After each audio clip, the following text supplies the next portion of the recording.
What I would like to wrap up this presentation with is how DNA sequencing can relate to drug response for cancer patients. And this is actually a very important topic because drug response is one of the most common reason for patient admission to emergency.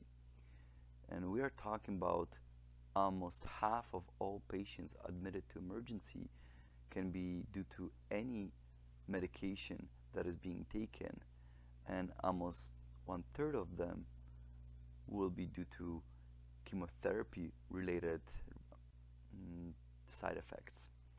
And the reason for that is because typically when a patient takes a medication, there can be expected only about 50% chance of efficacy of the medication.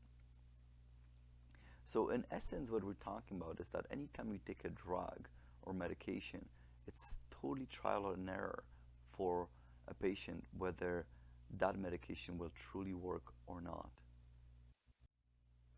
And this is where DNA sequencing can come in and help with understanding of the efficacy. This is what is referred to as pharmacogenomics, which I abbreviated here with PGX. So we're talking about understanding what type of mutations in the DNA can tell us how the drugs will be metabolized or transported within your body. So we're talking about understanding of how drugs, how you as a patient will respond to a drug, or how susceptible you as a patient are to toxic effects of the drug. So let me give you an example, and one such example is actually inherited mutations in DPYD gene, which is involved in breakdown of cancer medication. Specifically, we're talking about fluoroacyl type of mutations. These are some of the more common chemotherapy agents that are used, and it actually is listed by the World Health Organization as one of the most essential medications in the world. And typically mutations in this gene reduce its deficiency, and the product of this gene, if it's broken and not working properly, will result in toxic side effect of a patient, because the gene itself has to break down the drug, and it's the broken down components of the drug that actually provide the medical benefits. And if it is not broken down, the actual medication can be toxic to the patient. Another example is Tamoxifen, which is also listed by World Health Organization as one of the most essential medicines in the world. And Tamoxifen blocks estrogen binding to estrogen receptors and is used in treatment of breast cancer. And it's the gene called CYP2D product that actually breaks down this drug, and this drug needs to be broken down in order to then start blocking estrogen receptor. And different mutations in this gene that can also be inherited from parents will determine how effective the gene product is. So different mutations can make it faster metabolizer of the drug than others. So this is how you can confer the effectiveness of this type of treatment based on what kind of DNA mutations are being observed in a patient. Another example is a drug called Olaprip. And what's interesting about this drug is that it is a Parp inhibitor. Parp stands for poly-ADP ribose polymerase, and it's an enzyme that is actually involved in DNA repair, and more specifically, it is an enzyme that fixes those single-stranded DNA breaks, so those nicks in one of the DNA strands. Why is that important? Well, if you inhibit this enzyme from fixing DNA, then what's going to happen, those nicks in the DNA will persist and eventually will lead to increased rate of double-stranded DNA breaks, or in other words, in essence, breaking DNA in half. And that's important for cancer patients who already have BRCA gene mutations that prevent BRCA products from functioning. Because recall, BRCA proteins or molecular robots are actually involved in the repair of double-stranded DNA breaks. So if you're missing ability to repair double-stranded DNA breaks and you actually increase the rate of such DNA breaks, what you can actually do is overwhelm these cancer cells with too much DNA damage and lead those cancer cells to die. So this type of treatment approach is actually referred to as synthetic lethality. It's a great example of how DNA information from your cancer can be taken advantage in order to determine how cancer should be treated specifically. However, as is the case with any type of cancer drug, there's always a possibility that cancer will become resistant to the drug. So why is that? Let me show you one very interesting example. And in this case, this was indeed a patient that was treated with Olaprip. The patient did have BRCA mutations and was initially responding very well to the treatment, as you can see here by a measurement of cancer biomarker in the blood.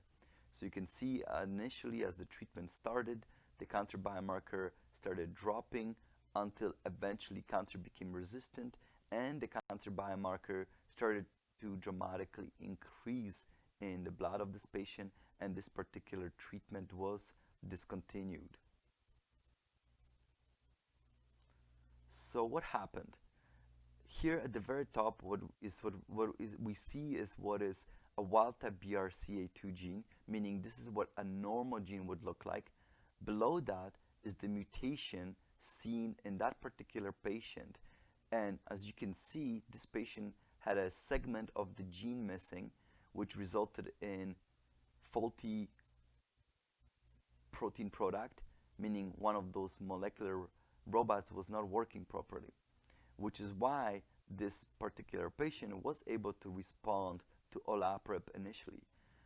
But what happened, and therefore this patient was susceptible to this type of synthetic lethality approach. But what happened is something very interesting.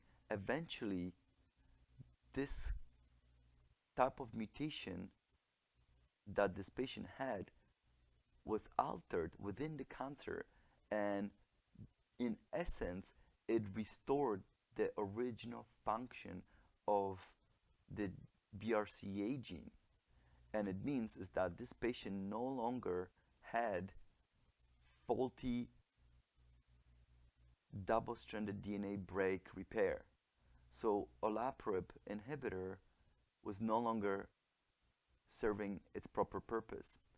So this is actually really interesting because it was the first such case known where a cancer was able to mutate itself in order to restore original function of the gene that actually was not observed in that patient from the start. So this is very intriguing to these authors, and they decided to look for another such case amongst the patients. And indeed, they found one more such case of a patient who had a mutated BRCA2 gene. Here, in this case, you can see the gene was severely truncated. So you can imagine the product of this gene, the molecular robot, would not be functional. And this type of patient would not be able to repair double-stranded DNA breaks.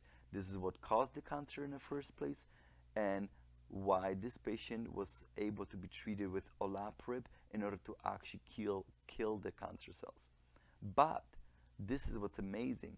Eventually, upon treatment, this patient's mutated gene that they were actually born with, that mutation was reversed.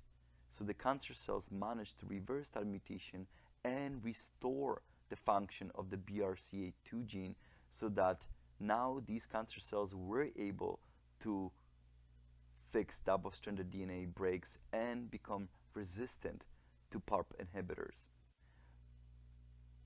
And what's really interesting is that how rapidly this occurred. So in the case of the first patient, as I showed you, this cancer blood biomarker that was measured in that patient, the resistance only occurred after about 10 months of treatment. That's actually very rapid. And the reason why is because human genome is extremely large. So this begs the question, how is it that these cancers were able to mutate themselves at the right place at a specific gene in order to confer this resistance when the genome is so large, it is so vast?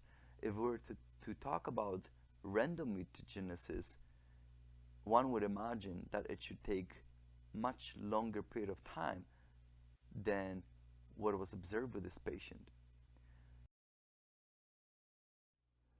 So my question is this hypermutation observed in cancer cells due to random mutations observed in cancer cells because they divide more frequently anyway than would be observed in healthy tissue? Or is this mechanically activated somehow? And if it were to be mechanically activated, could it be that cancer cells somehow could take advantage of the fact that each cell has 70,000 DNA lesions every day and could manipulate this in order to be able to mutate itself in a desired direction and reverse mutations in order to confer resistance to drugs?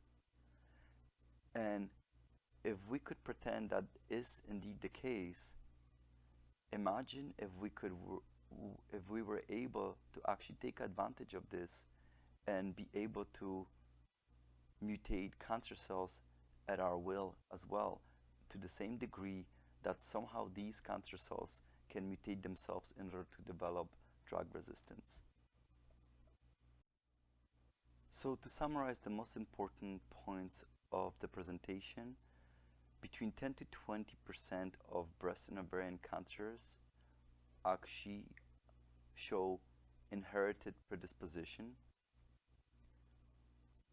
About 30% of DNA mutations are complex DNA mutations, including large structural variations.